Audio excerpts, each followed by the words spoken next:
दोस्तों नमस्कार, आपका स्वागत है आपके चैनल MROP संत दर्शनालय में। जैसा कि आप जानते हैं कि मैं निकल चुका हूं धर्म यात्रा भारत में, आप लोगों को महान साधु संतों के दर्शन कराने और अपने वीडियो के माध्यम से मठ मंदिर दिखाने।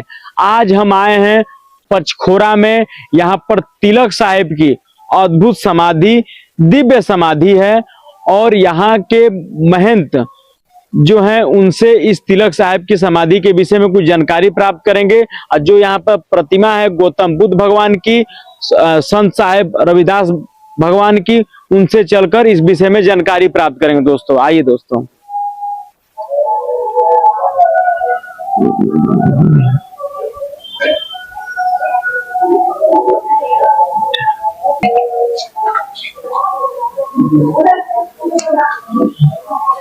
दंडवत प्रणाम। गुरुजी मैं कह रहा हूँ कि गुरुजी जो यहाँ पर तिलक साहिब जी की जो समाधि है उसके विषय में कुछ जानकारी हमको बताइए गुरुजी। जो यहाँ पर प्रतिमाएं हैं उसके बारे में कुछ बताइए गुरुजी, हमारे साथ चलकर दो कदम। जो पचखोरा में कबीर पंथ का आश्रम है, यहाँ के महंत के जो गुरु भाई हैं उनके साथ चलकर इस समाधि के विषय में कुछ जानकारी प्राप्त करते हैं। आइए गुरुजी।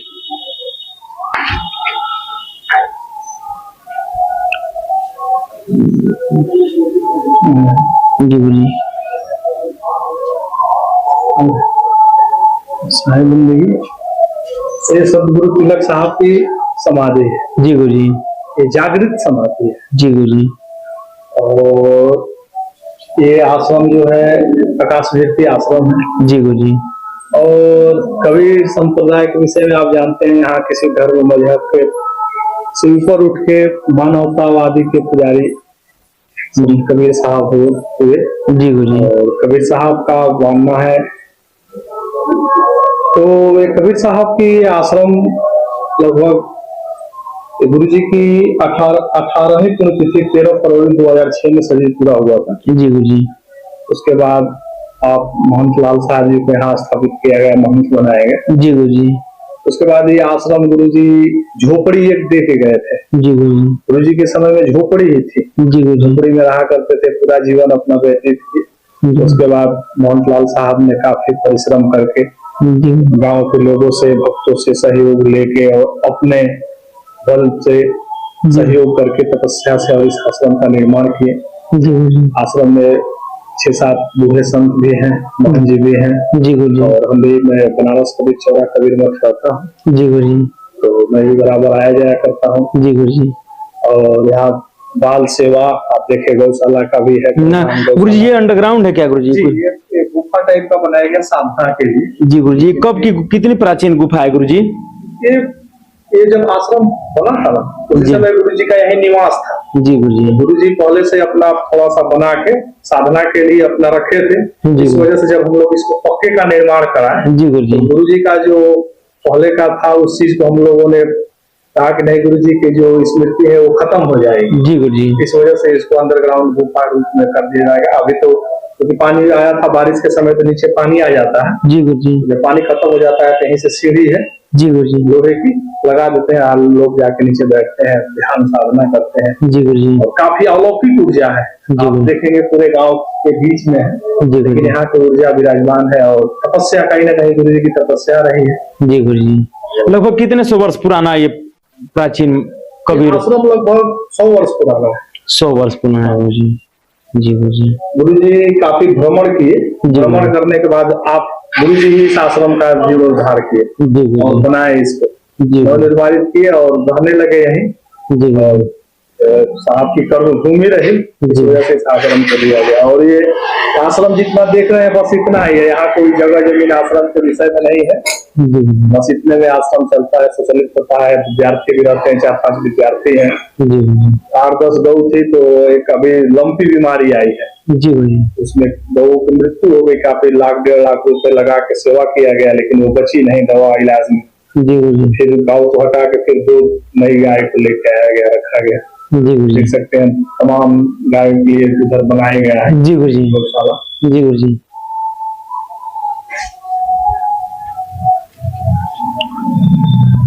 गौशाला का यहाँ के जो महंत जी हैं उनके द्वारा गौ सेवा भी की जाती है। और यहाँ पर लगभग कितने गाय होंगे गुरुजी? अभी तो 2 गाय हैं जी गुरुजी। 2 गाय हैं और गाय अभी फिर प्रधान है, क्योंकि अभी बारिश की वजह से सेवा में कुछ कमी थी। जी गुरुजी। बारिश खत्म हो जाए तो फिर और गाय आ जाएंगे। और जो है कि पहले गाँव लोग गऊ को दूर दूर के छुट्टा छोड़ देते थे। जी गुरुजी। तो महाराज जी आश्रम से जब निकलते थे तो लोग कहते थे कि महाराज जी गाय है, लोग छोड़ दिए हैं, तो महाराज जी उसको पकड़वा के ला के बांध के और खिलाते थे। जी गुरुजी। ना गुरुजी। ऐसा नहीं खरीद के कोई गाय नहीं लाए, छुट्टे पशुओं को रख के सेवा करते थे, बछड़े भी कई थे। जी गुरुजी। तो अभी लंपी बीमारी आई, 4-5 की मृत्यु हो गई, बांट दिया गया कि कम से कम दूर हो जाएंगे। जी गुरुजी। तो जैसे वायरस का ये बीमारी है। जी गुरुजी। तो वायरस की बीमारी से सबको हटा दिया गया। जी गुरुजी। फिर उन्हीं में से 2 बाछी को लेके आया गया, अभी उसकी सेवा चल रही है। जी गुरुजी। गुरुजी उधर जो में तो संत सेवा, अतिथि सेवा, गौ सेवा, बाल सेवा, जी गुरुजी, ये अनवरत चलता रहता है। जी गुरुजी।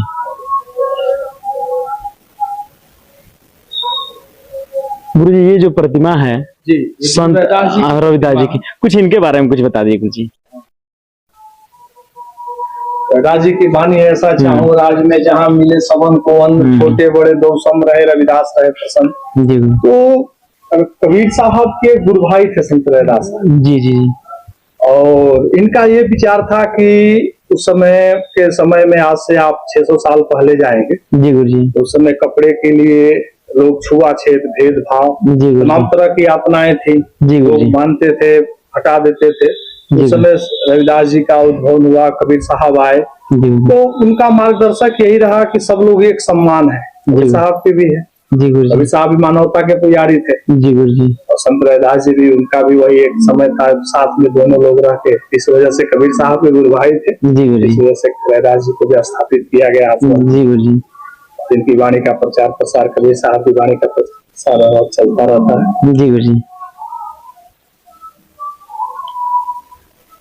ये संत गुरु तिलक साहब जी, जिनकी समाधि है, ये उनकी प्रतिमा है। जी गुरुजी। समाधि है तो समाधि के बाद प्रतिमा एक बना दिया गया। जी गुरुजी। लोग जो न देखे हो आए, कम से कम देखें। जी गुरुजी। ऐसे थे। जी गुरुजी। और काफी गुरुजी प्रेरणा दे के गए, उन्हीं की बगीची लगाए हुए हम लोग को सींच रहे हैं और काट रहे हैं। जी गुरुजी। कबीर साहब की प्रतिमा। जी गुरुजी। पाथर पूजे हरी मिले मैं पूजू पहाड़, ताकि घर की चाकी गली फीस खाए संसार। जी गुरुजी। कबीर साहब का ऐसा मानना था, पाथर पूजने से अगर जो हरी मिल जाते हैं, जी मैं पहाड़ को पूछता हूँ। जी गुरुजी बताइए। जी गुरुजी।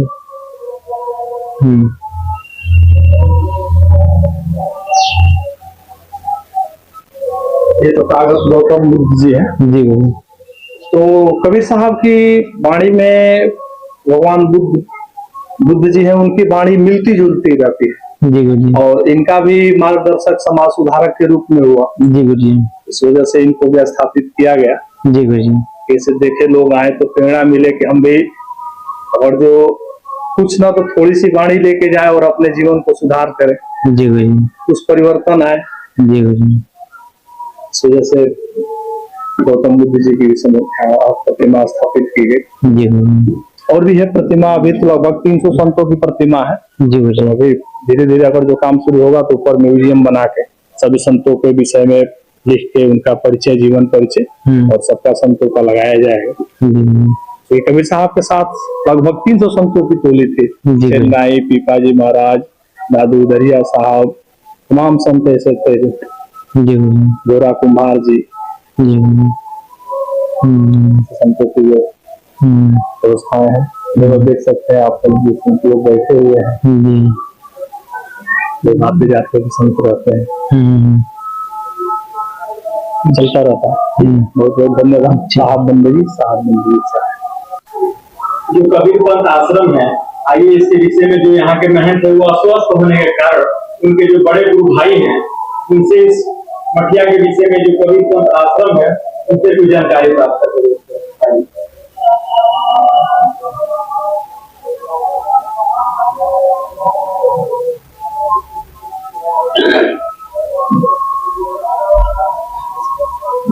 ओम नमो नारायण।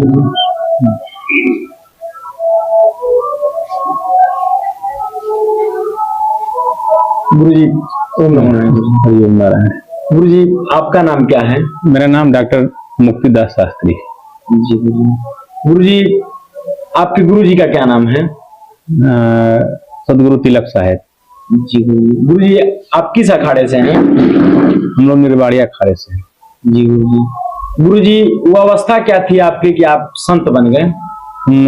उसमें जब संत जीवन में आए थे उस टाइम 10-12 वर्ष की अवस्था रही होगी।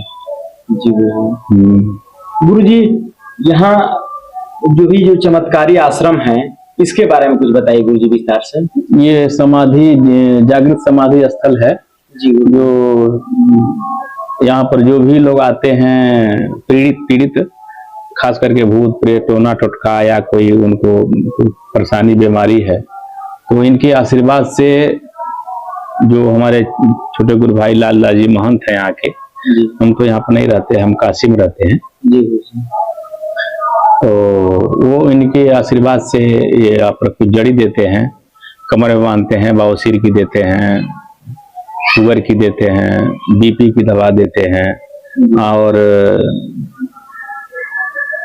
भूत प्रेत टोना टोटका कभी सब बना करके महाराज जी के आशीर्वाद से बना के देते हैं, वो सब लोग ठीक हो जाते हैं। और रविवार मंगलवार के दिन काफी भीड़ होती है, आज भी भीड़ थी, लगभग 12-1 बजे तक भीड़ रहती सुबह से। 4 बजे से सुबह 4 बजे से नंबर लगना शुरू हो जाता है। गुरु जी जैसे मानिए कि आप संत बनने के पीछे कारण क्या था गुरु जी आपके? आध्यात्मिक चिंतन, सत्य की खोज। जी गुरु जी जो आप लोग यहाँ पर जो जड़ी देते हैं, शुगर की दवा, जो पाइल्स की दवा जो आप लोग दे रहे हैं, इसके लिए कोई फीस भी लेते हैं? कोई फीस नहीं है, खाली बस जड़ी बांध देते हैं, हो जाते हैं। और उनकी जो इच्छा होती है वो आश्रम लोग यहाँ पर दान पेटी रखा है, इसमें लोग इच्छा कर डाल देते हैं, नहीं कोई शुल्क कोई नहीं रखा, कुछ भी शुल्क नहीं है। हाँ, अपने लोग आते हैं और खैर आस्थान तो ये आकाशवीरती, इसमें कोई जमीन नहीं है, इसका कोई बैकग्राउंड नहीं है और ये जनता के सहयोग से ही जो भी निर्माण यहाँ हुआ है। आप देख सकते हैं प्रत्यक्ष में कि छोटे छोटे 4 मंदिर हैं और वो धर्मशाला और आवास है, और ये जो है जब जनता के सहयोग से मिला है, यहाँ कोई जनता का ही सहयोग से है यहाँ पर। और 4 बच्चे यहाँ पर गरीब बच्चे हैं जो महाराज जी पढ़ाते हैं, जो एक लखनऊ का बच्चा है और एक बिहार का है, एक यहाँ बलिया का लड़का है, 2 बलिया के आसपास के हैं और 2-3 बुजुर्ग हैं जो यहाँ पर खास करके घर से उनको आश्रय नहीं मिला, बच्चे उनको प्रताड़ित करके निकाल दिए, उनकी जमीन जायदाद लेकर के, तो महाराज जी ने उनका आश्रय दिया है। यहाँ पर भोजन पानी चिकित्सा कपड़े सारी कुछ व्यवस्था वो महाराज जी देते हैं। तो गुरु जी द्वारा कहाँ से उन लोग की व्यवस्था दी जाती है गुरु जी? ये जनता का सहयोग है, लोग आते हैं, लोग यहाँ पर जड़ी बूटी बनाने आते हैं और वार्षिक भंडारा यहाँ होता है, वो 12-13 फरवरी को कार्यक्रम होता है वार्षिक, तो बहुत विशाल भंडारा होता है। तो यहाँ सभी कौम के लोग आते हैं, सभी जाति के लोग आते हैं, उनका सहयोग से यहाँ पर और गेहूं चावल दान दक्षिणा में आ जाता है साल भर के लिए। और ये और जो रविवार मंगलवार को आते रहता है। साल में यहाँ पर कितने भंडारे होते हैं गुरु जी? साल भर में मुख्य भंडारा तो एक ही है, जो सदगुरु तिलक साहब का जो बरसी मनाते हैं, निर्वाण दिवस मनाते हैं। जी मुख्य भंडारा है गुरु जी 13 फरवरी को, उस पर लिखा हुआ है। जी गुरु जी यहाँ पर कितने की संख्या में भीड़ हो जाती है गुरु जी? यहाँ भीड़ हो जाती है लगभग 5-6 हजार भीड़ हो जाती है। क्योंकि यहाँ पर जो 25 टीना 30 टीना तो रिफाइन लगता है और 4-5 कुंटल वो खीर बनती है, तो इसके हिसाब से लगाया जाए कि 4-5-6 हजार भीड़ हो जाती है। गुरु जी जीवन का उद्देश्य क्या होना चाहिए? जीवन का उद्देश्य होना मोक्ष होना चाहिए। जीवन का सत्य की खोज, अंतिम लक्ष्य यही होता है जो सुप्रीम लॉर्ड बोलते हैं। तो हमारा अंतिम लक्ष्य होता है कि संसार में रहते हुए भी हम परम सत्य को प्राप्त करें, परम सत्य को जाने, अपने आप को जाने, समाज क्या है, हम क्या हैं, हम आए कहाँ से हैं, मुझे जाना कहाँ है।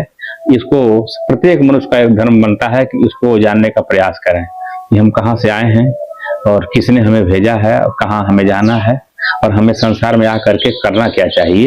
ये प्रत्येक मनुष्य का एक कर्तव्य बनता है। परख करके इस पूर्ण ब्रह्म परमात्मा में लीन हो जाना चाहिए। जी गुरु जी, हमको ऐसा कौन सा काम करना चाहिए जिससे जीवन में कभी दुख ना आवे? देखिए, संसार में दुख और सुख दोनों भाई हैं। जी जी दोनों के एक दूसरे के बिना अस्तित्व ही नहीं है। अगर भूख नहीं है तो भोजन का कोई महत्व नहीं है, और भोजन है तो भूख का कोई महत्व नहीं है। इसलिए दोनों की आवश्यकता होती है। तो जब तक दुख नहीं रहेगा, सुख की लोग अनुभूति नहीं, सुख का कोई महत्व नहीं है। अगर निर्धन रहेगा तो धन का कोई महत्व नहीं है। अगर चोर नहीं रहेगा तो पुलिस डाकू और का कोई महत्व नहीं रहेगा। इसलिए दोनों एक दूसरे के पूरक है। ये दोनों समान रूप से चलेंगे। ऐसा संसार में ऐसा नहीं है कि दुख नहीं होगा, संसार में सबको दुख होगा। क्योंकि कबीर साहब ने कहा कि देह धरे सब भोगिया, देह धरे सब भोगिया। इस जो संसार में आया है उसको दैहिक, दैविक, भौतिक तीनों ताप का सामना करना ही पड़ता है, और तीनों ताप के अंतर्गत ही जो है शरीर छूटता है। जी जी। हाँ, तो ये लाख कोई कर लेगा, लेकिन तीन ताप के अंतर्गत ही शरीर छूटना है। हाँ, तो दुख तो होना ही होना है। लेकिन होता क्या है, जो अज्ञानी होता है उसको रोक भोगता है, और जो ज्ञानी होता है उसको प्रारब्ध मान के भोगता है।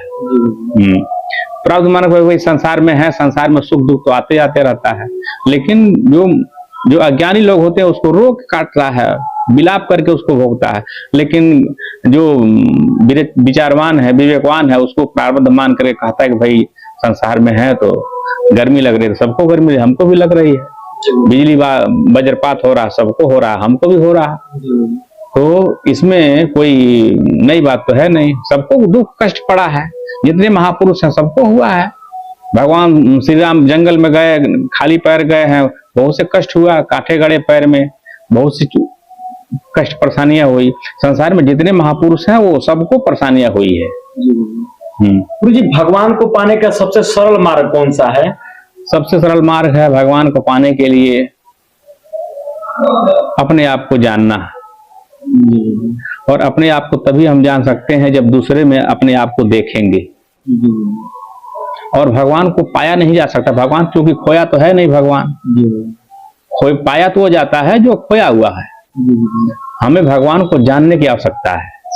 भगवान जानने की चीज है। जैसे हवा है, हवा को आप देख नहीं सकते, लेकिन हवा को अनुभव करने की चीज है। जी गुरु जी। तो हवा का विषय क्या है? ये चर्म है। हवा का विषय चर्म है, उससे हवा से पता करते हैं कि हवा चल लेगी नहीं चले, हवा चर्म है, उसका विषय है। उसी तरह से भगवान जो है अनुभूत करने की चीज है, अंतःकरण में अनुभूत करने की चीज है। वो पाने की, देखने की, दिखाने की, प्रदर्शन करने की वस्तु नहीं है परमात्मा। हाँ, गोस्वामी जी ने लिखा कि तुलसी रघुनाथ का स्वांता सुख है, तुलसी रघुनाथ का था। उन्होंने कहा कि स्वांता सुख है, स्वांता सुख अपने सुख के लिए है, वो किसी प्रदर्शन के लिए नहीं है। वो अगर कोई प्रदर्शन करता है तो वो समझिएगा कि वो दिखावा कर रहा है। अगर कोई कहता है कि मैं परमात्मा को देख लिया, तो नहीं, वो अगोचर है। वो मन बुद्धि बाणी से परे है, तो दिखाई कैसे देगा? वो तो अनुभव की चीज है वो। हाँ, अगर देखता है तो देखेगा, चर्म देखा, जो चर्म देखा। तो गोस्वामी ने लिखा कि गो गोचर मन जहां लग जाए सो सब माया जानो भाई। कि हमारी जहां तक मन बुद्धि बाणी जा रही है, आंख दिखाई दे रहा है जहां से, सब तो माया है। तो आपने जो देखा है वो माया है। अब माया का शाब्दिक अर्थ होता है मां माने नहीं, संस्कृत शब्द है माया। मां माने नहीं, या माने जो नहीं है और सत्य प्रतीत हो रहा है, यही तो माया है। तो अब अगर कोई दिखाता है, चाहे कोई देखता, तो माया देखता, परमात्मा नहीं देखता। क्योंकि परमात्मा देखने की और दिखाने की चीज ही नहीं, वो अनुभव करने की चीज है। जैसे सूरदास ने लिखा कि जो गुड़ खा, जो सखीबेल से वही सुख जाने, ज्यों गूंगा खाए मिठाई।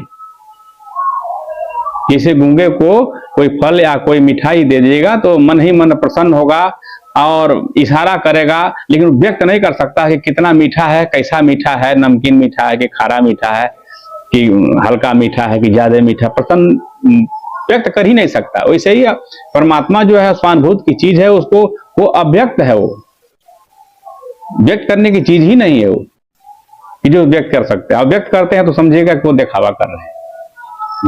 सच्चे सदगुरु की पहचान कैसे कर सकते हैं गुरु जी? सच्चे सदगुरु की पहचान यह है कि जैसे कबीर साहब ने कहा है कि जहर पराय अपना खावे ते मर जाए, हाँ, तो सच्चे सदगुरु की पहचान होती है कि वो सब जीवों से निर्वैर है, साधुमता है सार, सब जीवों से निर्वैर है, जिसे किसी का कोई राग है न द्वेष है। जिसे भगवान राम जब वनवास की अवस्था में जब गए तो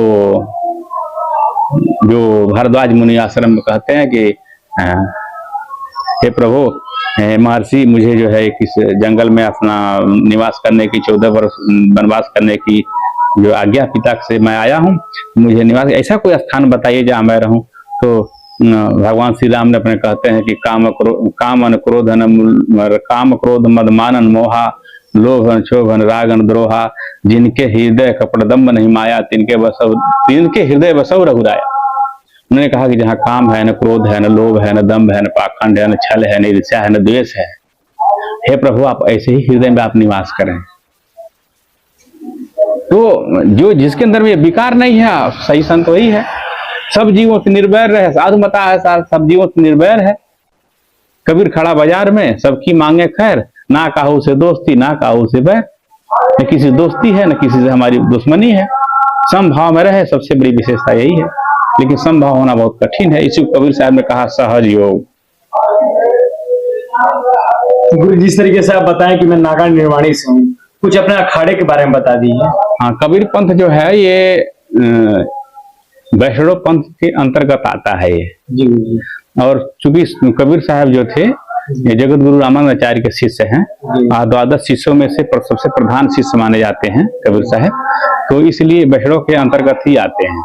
अब वैष्णव के अंतर में जो है 2 शाखाएं हैं, जिसे कृष्णाश्रयी शाखा है और रामाश्रयी शाखा है। तो ये कबीर साहब जो रामाश्रयी शाखा के आते हैं। और जितने संत होते हैं कबीर पंथ में, वो लोग तुलसी का माला धारण करते हैं, गले में तुलसी की माला धारण करते हैं।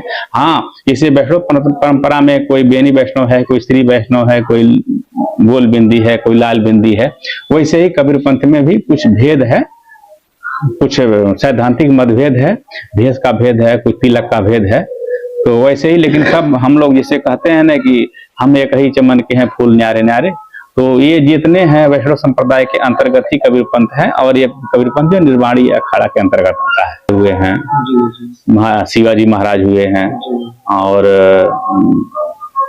सावित्रीबाई फूले हुई हैं, और भी जो संत और भी जो संत कुछ है ऐसे हैं जो गृहस्थ भेष में रहते हुए भी बड़े त्यागी महापुरुष हुए हैं। हाँ, खाली भेष धारण किए हैं, लेकिन उनका जीवन और उनका उद्देश्य, उनका कर्म बिल्कुल त्यागी परंपरा की तरह है, बिल्कुल। तो वो ये भेष कोई बात विशेष मायने रखता, अंतःकरण आपका कैसा ये माने रखता है। गुरु जी क्या आप कुंभ मेले में भी जाते हैं? हाँ, गए थे। हाँ, वहाँ पर टेंट लगता है आपको? टेंट हम लोग का लगता है, कबीर पंथ का चारों संप्रदायों का लगता है जी। हाँ गुरु जी, पाप और पुण्य क्या है गुरु जी? पाप पुण्य क्या है? पाप जो है वो जो समाज के किसी जीव के अहित में हो उसको पाप कहा जाता है, और जो समाज के हित में हो, समाज के जो अहित में होता है, समाज को जो दुख कष्ट देता है, किसी पशु पक्षी को या किसी जीव मात्र को वो कष्ट देता है या उनके हितकारक नहीं है, ये पाप के श्रेणी में आता है। और जो समाज के हित में है, किसी पक्षी के, किसी जीव जंतु के अहिंसा के रूप में है, हिंसा नहीं है, तो जो अहिंसा है वो पाप है, जो हिंसा है वो, जो अहिंसा है वो पुण्य है, और जो अहिंसा है वो पाप है। यही दो है कि जो हम पाप पुण्य की परिभाषा यही है कि जो समाज के हित में हो वो पुण्य है, जो प्राणी मात्र के लिए हो, जीवों के मात्र कल्याण के लिए हो वो पुण्य है, और जो उनके अहित के लिए हो, उनकी हत्या करता हो, उनको अपने निजी स्वार्थ के लिए उनका बलि देता हो, उनको खरीदता बेचता हो, उनका अहित करता हो, ये पाप की श्रेणी में आता है। गुरु जी, जो जैसे माने कि कुछ लोग मन्नत कर लेते हैं कि हमारा ये काम हो जाएगा तो मैं बलि दूंगा खस्सी का, या फिर ऐसा, इसको आप कैसे देखते हैं गुरु जी? ये हम बिल्कुल इसके धर्म शास्त्र के विरुद्ध मानते हैं। इसलिए मानते हैं कि जो माँ होती है, जिसको कहते हैं कि जगदम्बा को या जो दुर्गा जी को बलि हम दे रहे हैं, खस्सी का, भेड़ का, बकरे का, चाहे भैंसा का, तो जो माँ होती है वो जगदम्बा होती है, जगत धन अम्बा होता है ना, जो जगत धन अम्बा तो सारे संसार की अम्मा। तो जो अम्मा होगी, जो माँ होगी, वो अपने पुत्र का बलि कैसे ले सकती है? संभव ही नहीं है। अगर वो बलि ले, अगर कोई माँ होकर के अगर अपने पुत्र का बलि लेती है अब जो जगदम्बा है, संसार की अम्मा है, तो सारे संसार के चर अचर प्राणी जितने हैं सब उसके पुत्र हुए। तो जब सारे जब पुत्र उसके हुए तो अपने पुत्र का बलि कैसे लेगी माँ? अगर माँ अगर होकर या कुछ बलि लेती उसको माँ नहीं कह सकते, डायन कहेंगे, कसाइन कहेंगे। तो ये जो है ये मनुष्य का लोग अपने जिह्वा स्वार्थ के कारण, कबीर साहब ने कहा कि जिह्वा स्वार्थ कारण नरकीनो बहुत उपाय, अपने जिह्वा के बस होकर के लोगों ने जीवों की लोग हत्या करते लोग हैं और उसको लोग बलि देते हैं। लेकिन ये शास्त्रोक्त नहीं है, ये जो संतों की परिभाषा में इसको हिंसा बोला जाता है। वो कभी माँ नहीं हो सकती है। माँ तो हमारी वही होती है जो सभी जीवों पर करुणा बरसाती है, वो सबका पालन पोषण करती है, सबको हृदय से लगाती है, कोई अपना हो या पराया हो। माँ तो जगदम्बा है। हमारी माँ तो सिर्फ हमको देखती है, लेकिन सारे संसार की माँ हो तो उसने चींटी से लेकर के हाथी तक के जितने भी संसार में प्राणी है सब उसके पुत्र हुए ना, उसका बलि कैसे ले सकती है वो? अगर बलि लेती है तो उचित नहीं है। ये सब मनुष्य के लोग, बीच के लोग बनाए हुए लोग हैं जो आडंबर फैला करके पशु पक्षी को लोग काट कर मार करके लोग खाते लोग हैं और रक्त से रंजित करते हैं लोग। जीवन का उद्देश्य क्या होना चाहिए? जीवन का उद्देश्य होना जीवों पर दया होना चाहिए और मनुष्य मात्र का कल्याण होना चाहिए, सारा विश्व का कल्याण होना चाहिए। यह उद्देश्य ही रखना चाहिए। जैसे हमेशा हमारे सनातन धर्म के अनुसार जो है कहते हैं कि विश्व का कल्याण। भारत एक ऐसा देश है जहाँ सारे विश्व की कल्याण के लिए कामना की जाती है। बाकी सब लोग अपने धर्म का करते हैं, कोई अपने देश का करता है, लेकिन भारत ही ऐसा है कि कोई भी जगह भोज भंडारा होता है तो कहता है विश्व का कल्याण हो। विश्व की कल्याण करने वाला एक भारत देश है जहाँ के ऋषि मुनि भक्त संत जितने भी वो लोग हैं वो पूरे विश्व की कल्याण चाहता है, किसी व्यक्तिगत अपने देश का नहीं। इसलिए जहाँ मनुष्य मात्र का एक कर्तव्य बनता है कि पूरे विश्व का, पूरे समाज का कल्याण हो, उसका हित हो, यही सबसे बड़ी मानवता है। गुरुजी, संतों का संगत क्यों करना चाहिए?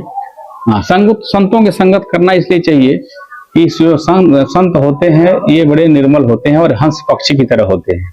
कुछ ऐसे संसार में जो मनुष्य हैं जो वेद शास्त्र को, पुराण को नहीं पढ़ पाते हैं, न उनके पास समय नहीं है, लेकिन संत होते हैं जिस प्रकार से हंस पक्षी होता है, समुद्र से नदियों से मोती चुन के लाता है और रखता है, उसी तरह से ये संत भी होते हैं जो वेद शास्त्र पुराण से, आगम से, संत महापुरुषों की वाणी को चुन करके अपनी भाषा में आपके समक्ष रखते हैं।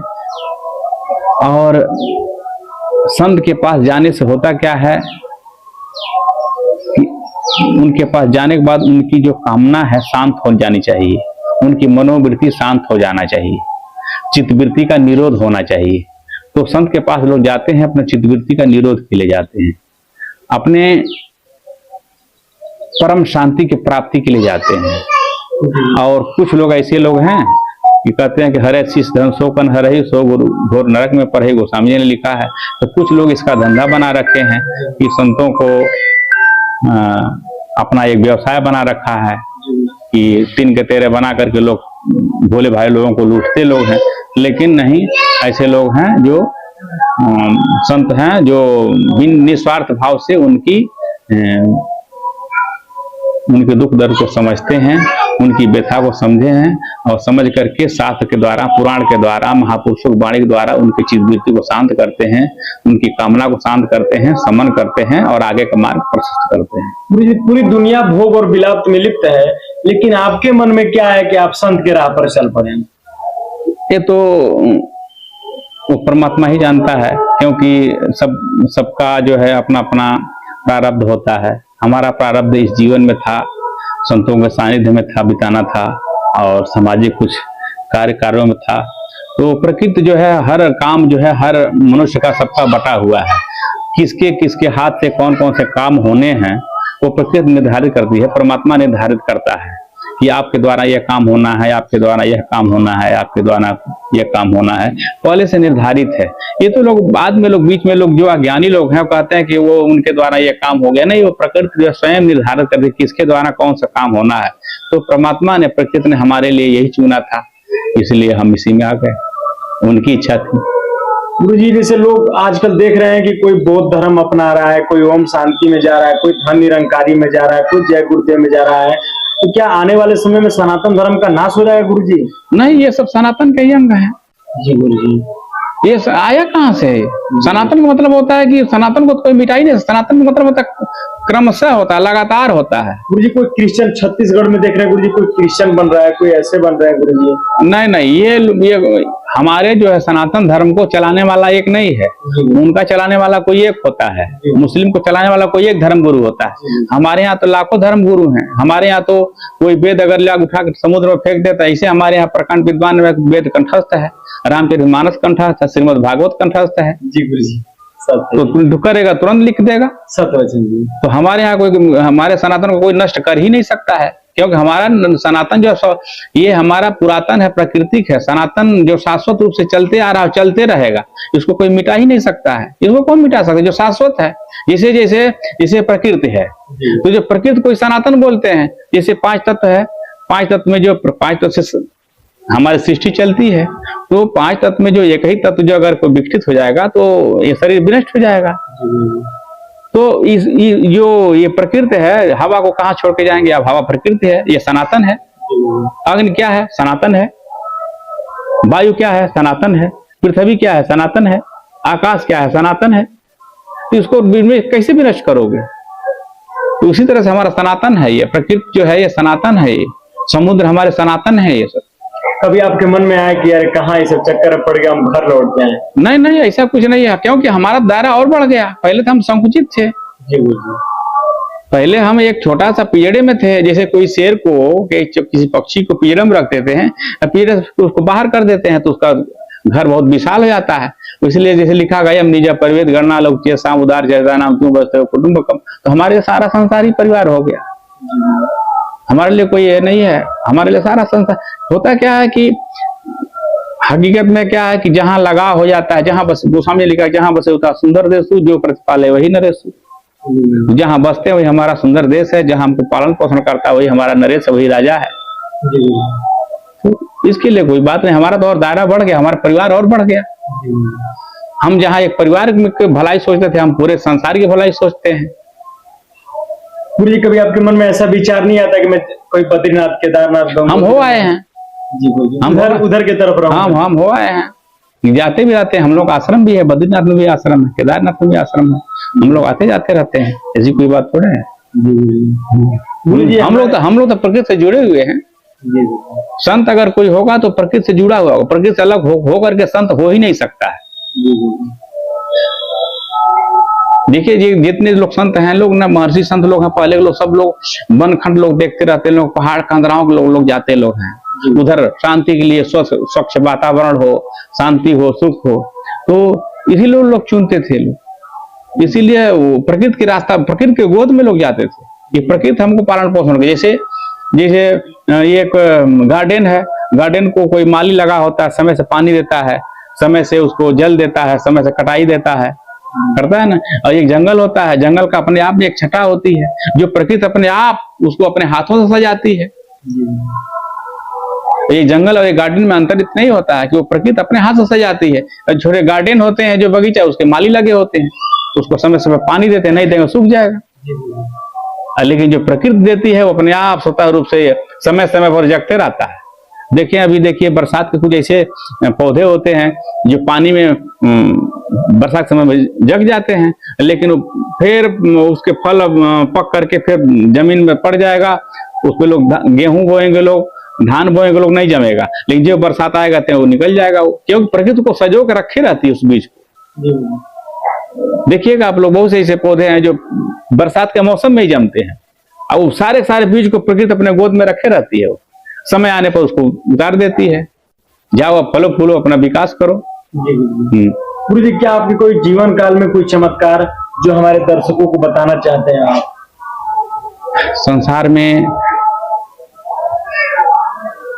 सबसे बड़ा चमत्कार यह है, विस्तार से बताइए। संसार में सबसे बड़ा चमत्कार यह है, जिसे कबीर साहब ने कहा कि सांस सांस में नाम लो, वृथा सांस मत होए, और ना जानो कि सांस में आवन होए न होए।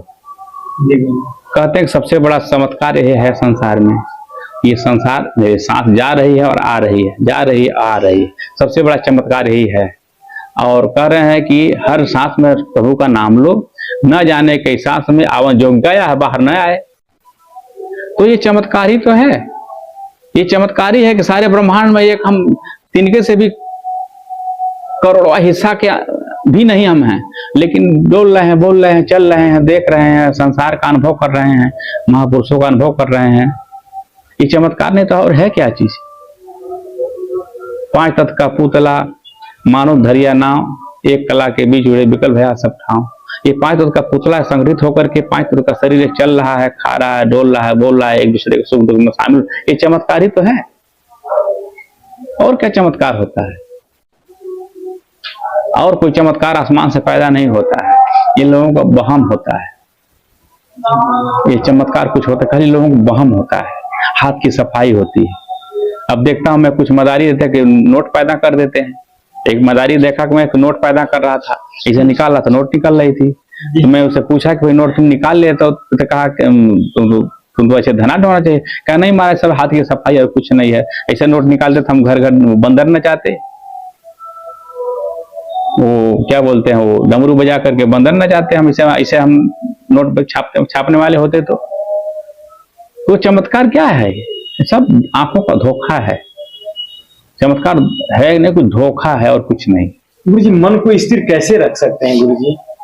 किस मंत्र का जाप करें गुरु जी कि मन स्थिर हो जाए, और मन स्थिर कैसे कर सकते हैं? देखिए, मंत्रणा सबसे मंत्र का वो उद्भव हुआ है, इसलिए जो कबीर साहब ने कहा कि ये मन चंचल, ई मन चोर, ई मन शुद्ध ठगहार, मन मन करते सुर नर मुन जहड़े, मन के लक्ष्य द्वार। इसके लाखों दरवाजे हैं मन के, इसको रोक पाना बड़ा कठिन है, समझ गए। लेकिन होता क्या है, मन को दिशा देना होता है।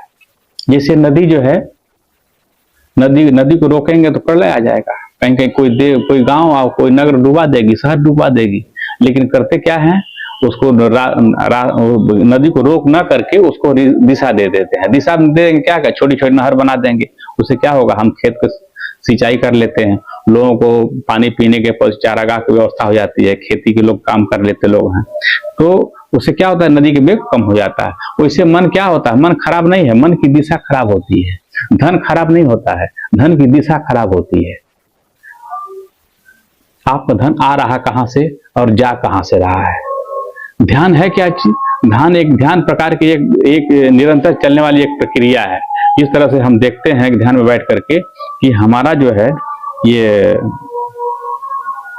जीभा कहीं गलत स्वाद तो नहीं ले रही है, किसी आंख हमारी जो है कोई गलत दृश्य तो नहीं देख रही है, नाक कोई हमारा गलत सुगंध तो नहीं ले रहा है, जीभ मेरा कान कोई गलत शब्द तो नहीं सुन रहा है, जीभा किसी को अपशब्द तो नहीं बोल रही है, किसी के बारे में मन हमारा किसी के बारे में गलत तो नहीं सोच रहा है, हमारा पैर कहीं किसी गलत दिशा में तो नहीं जा रहा है। ये सब ध्यान की प्रक्रिया है। यीशु कबीर साहब ने इसको सहयोग कहा है। तो हमें जो है ये कबीर साहब ने कहा कि छन छिन पल पल, हमेशा भूला साहब ने लिखा कि 8 पहर 32 घड़ी जन भूला धर ध्यान, ना जाने कौने घड़ी आए मिले भगवान। ये भूला साहब की वाणी है। तो उन्होंने कहते हैं कि ध्यान का मतलब सजग होना, तटस्थ रहना। तो मन को आप दिशा दीजिए, मन को रोक नहीं पाइएगा, दिशा दीजिए उसको, अच्छे कामों में लगाइए उसको। जैसे आपका पैसा है, कुछ लोग गलत दिशा में लगाते हैं, आप कोई अच्छे में लगाइए। कोई मंदिर में लगा देता है, कोई अनाथालय में, कोई कुष्ठ आश्रम है, कोई आयुर्वेद कॉलेज, कोई कॉलेज बनाता है। कोई उस पैसे से क्या करता है, कोई केस मुकदमा देखता है, किसी की हत्या करवाता है, बलात्कार करवाता है, उसको छोड़वाता है। तो ये क्या है, ये तो ये मन की जो है, ये मन की तरंग जाने वाली नहीं है, लेकिन इसको दिशा देने की जरूरत है। इसको हम दिशा दे सकते हैं, इसको हम मोड़ करके अच्छी जगह पर लगाएंगे। और मन को रोकने के लिए इसको तो कबीर साहब ने कहा कि नैन आगे मन बसे, पलक पलक कर दौड़। ये जो है ये और योग जो है आदि गुरु शंकराचार्य ने लिखा, योग है क्या चीज, कहा योग चित्तवृत्ति निरोधा। योग का चित्तवृत्तियों का निरोधी जो है योग है, चित्तवृत्तियों का निरोधी तो योग है। तो जो चित्तवृत्ति है हमारी जो है, सारे चित्तवृत्ति को, इच्छा को, कामना को, वासना को समेटते हैं। समेट करके अपने आप में जब स्थित होते हैं, इसी को योग कहा जाता है। ये समेट करके हम परमात्मा से अपने आप को जोड़ देते हैं, उसको योग कहते हैं। तो मन को रोकने की प्रक्रिया जो है हम करते हैं, क्या है, समाधि दो प्रकार की होती है, एक संप्रज्ञात समाधि, एक असंप्रज्ञात समाधि। संप्रज्ञात समाधि होती है उसको जो किसी फोटो, किसी महापुरुष का फोटो, शंकर जी, महादेव जी का, दुर्गा का, हनुमान जी महाराज का, अच्छा, जिसको हम अपना इष्ट मानते हैं या अपना गुरु मानते हैं, उसको हम बैठ के तटस्थ होकर के त्रिकुटी में उस चित्र को हम दर्शन करते हैं, देखते हैं, उसका प्रतिबिंब बनाते हैं, बाहर देख करके उसकी यहाँ पर कल्पना करते हैं मस्तिष्क में, उस पर हम अपने मन को टिकाते हैं, मन को रोकने का प्रयास करते हैं, उसके बारे में विषय में सोचते हैं। इसको कहते हैं संप्रज्ञात समाधि। अब असंप्रज्ञात जो होती है, जो आलंबन रहित होता है, इसे योग होता है ना, योग में 3 प्रकार के योग होता है। मार्ग जो है, योग का मार्ग जो है 3 ठे होता है। उसका 3 में पहला है, एक मीन मार्ग होता है। मीन जानते हैं? मीन मन मछली उल्टा चलती है जी। मीन मार्ग। दूसरा पक्षी, जिसको कहते हैं विहंगम मार्ग। तो विहंगम क्या होता है? जमीन का आधार छोड़ देता है, आसमान का भी आधार बीच में चल रहा है, वो, उसको विहंगम मार्ग बोलते हैं। इसी को बोलते हैं असंप्रज्ञात समाधि, जो आधारहीन है। पहले आधार, उठने के लिए आधार तो चाहिए होता है, लेकिन आधार को छोड़ करके जब निराधार जब हो जाता है, उसी को कहते हैं असंप्रज्ञाति। और तीसरा मार्ग होता है पिपीलिका मार्ग। पिपीलिका कहते हैं चींटी को, जो क्रमवाइज चलता है। और सबसे कठिन मार्ग जो होता है, ये आपका असंप्रज्ञात है, विहंगम योग है। और सेकंड में है आपका, ये आता है मेन मार्ग, जो बिल्कुल उल्टा, विपरीत के उल्टा करना, जैसे हम जिसको कहते हैं हठ योग। तो हठ योग में जैसे कोई पैहारी है, कोई पावहारी है। अब पैहारी पावहारी 2 होते हैं। पैहारी होता है मतलब दूध, वो खाली दूध पे जिंदा रहेगा, वो हठ योग में आता है जी। और कोई पावहारी होता है जो सिर्फ पाव भरी खाता है, कुछ भी उसको दीजिएगा पाव भरी खाएगा। और एक होते हैं करपात्री होते हैं, हाथ में ही लेके खाएंगे, जितना उनका हाथ में आ जाएगा हाथ में लेके खाएंगे। हाथ में जितना आ जाएगा, उनको 4 रोटी आ जाए, चाहे 5 रोटी आ जाए, चाहे 2 रोटी आ जाए, जितने चावल आ जाए, दाल सब्जी जो भी आ जाए, अंजलि भर के जितना आता है उसको कहते हैं करपात्री जी। एक मौनी होते हैं, वो समयानुसार जो है इशारा से काम लेते हैं, बोलते कम है कि किसी से बोलेंगे नहीं तो राग द्वेष नहीं बढ़ेगा, और अपना दिन भर अपना जाप करेंगे। ये भी हठ योग में है। तो कोई खड़ेसरी है जो खड़ा रहता है, एक ऊर्ध्वबाहु होते हैं जो एक बाह को उठाए रहते हैं, ऊर्ध्वबाहु होते हैं। तो ऐसे ही सही। अब कोई होता फलहारी होता है कि खाली फल ही का प्रयोग करता है। तो एक बहुत से ऐसे हैं जो हठ योग में आते हैं। तो हठ योग होता क्या है कि हम अपने परमात्मा को अपनी माँ समझते हैं, अपने माँ बाप समझते हैं, परमात्मा को मान लेते हैं कि हमारी माँ है। जिसे कबीर साहब ने कहा कि हरि जननी मैं बालक तेरा, हे प्रभु, हे हरि, हे परमात्मा, आप मेरी माँ हो और मैं आपका बालक हूं। अब बालक करता क्या है? किसी चीज की जो आवश्यकता होती है तो मांगता है, नहीं मिलता है तो क्या करता है? वो रोता है, हाथ पांव पटकता है, देखता है उस पर भी नहीं मिला तो जमीन पर लौट जाता है, पटक कर रोना शुरू करता है, लौट जाता है पूरा। तो माँ क्या करती है? उसको अब जो चंद्रमा मांग ले तो कहां से ला देगी? उसके बदले में कोई खिलौना ला देती है उसको छुपाने के लिए उसको। तो परमात्मा को होता क्या है कि कुछ ऐसे योगी हैं जो ये हठ योग के रूप में हम ऐसा करेंगे परमात्मा को प्राप्त, कि जब तक परमात्मा चाहे हम खुश होकर के हमारे आकर के हमको गले नहीं लगाएगा, अच्छा हमको कुछ प्राप्ति नहीं हो जाएगी परमात्मा के द्वारा, उनकी कृपा हमारे पर नहीं बरस जाएगी, तब तक मैं खड़े रहूंगा, एक बाँह उठाए रहूंगा, फल का अन्न का त्याग कर दे रहा हूँ, पाव भर दूध ही खाऊंगा, अच्छा दूध ही आहार करूंगा। ऐसे नाना प्रकार के जो हठ योग, मौन रहूंगा, नहीं बोलूंगा। जैसे ये भी है, जैसे मान लीजिए बच्चे नाराज हो जाते हैं तो बोलना बंद कर देते हैं, कोई सियान नाराज होता है तो बोलना बंद कर देता है।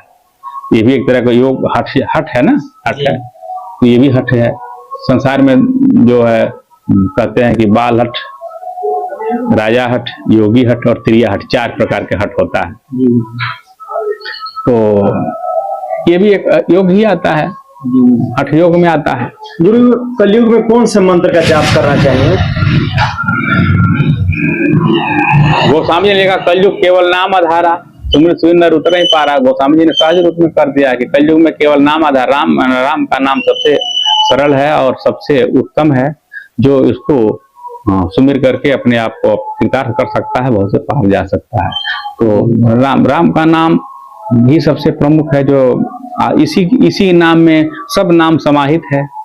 हाँ, इसमें कोई अलग, जैसे जिस तरह से जो समुद्र है, संसार की सारे नदियां किसी रास्ते होकर के सीधे से गुजर के उस समुद्र में जाती हैं, उसी जितने भी संसार में मार्ग हैं, जितने संप्रदाय हैं, जितने योग है, जितने हठधर्मिता हैं, और वो सब लोग किसी न किसी होकर के उस समुद्र में मिलते हैं। उसी तरह से हम किसी प्रकार संसार में कहीं भी हो, किसी धर्म को मानते हो, हाँ, किसी संप्रदाय के हो, वो अंत में आकर के जिसे परमात्मा में संसार के प्राणी विलीन होते हैं, उसी तरह समुद्र में ही जाएंगे। समुद्र का भी नाम एक कहते हैं रत्नाकर नाम है।